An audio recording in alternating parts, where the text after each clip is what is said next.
There is a quiet tension in Are We Groaning or Grumbling?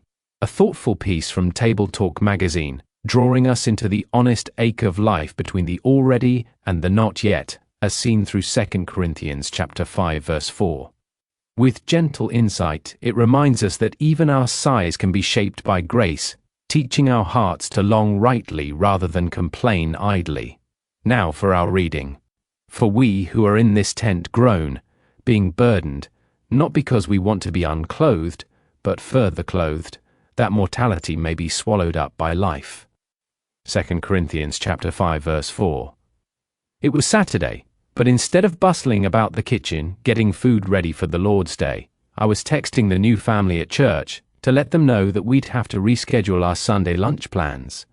My pastor husband was still sick and was going to need the afternoon to rest before the evening service. Ugh, I hate when this happens, I inwardly grumbled. How can he be sick when he takes such good care of his body? Sometimes we forget what side of heaven we're living on.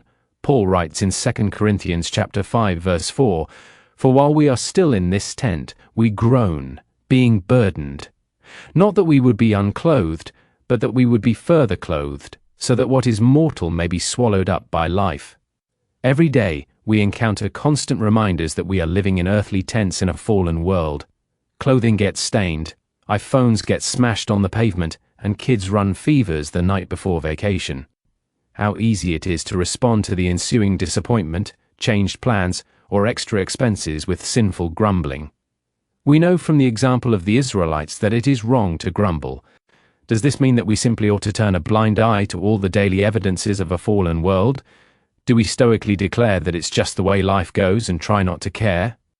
I think Paul would say no, and that rather than grumbling, the Christian ought to be groaning. What's the difference? Have you ever had to teach a child how to grumble and complain? Neither have I. Grumbling comes by default because every single one of us is born with a sinful heart. We are spiritually blind to the glory of Christ and the eternal realities that should be shaping our aims, affections, and responses. Grumbling comes from a proud heart and essentially declares, I ought to be the one running the show here. Groaning, on the other hand, is a work of the Holy Spirit that can take place only in the transformed heart of a child of God. A groaning heart is not blind to or indifferent toward the challenges of living in this present evil age, but it does look at those challenges through a particular lens, a resurrection-colored lens. When the future realities of bodily resurrection and eternity with Christ are increasingly etched on our vision, we will groan along with Paul. My desire is to depart and be with Christ, for that is far better. Indeed, to be with Christ is far better than relational conflicts, cranky kids, and broken dishwashers.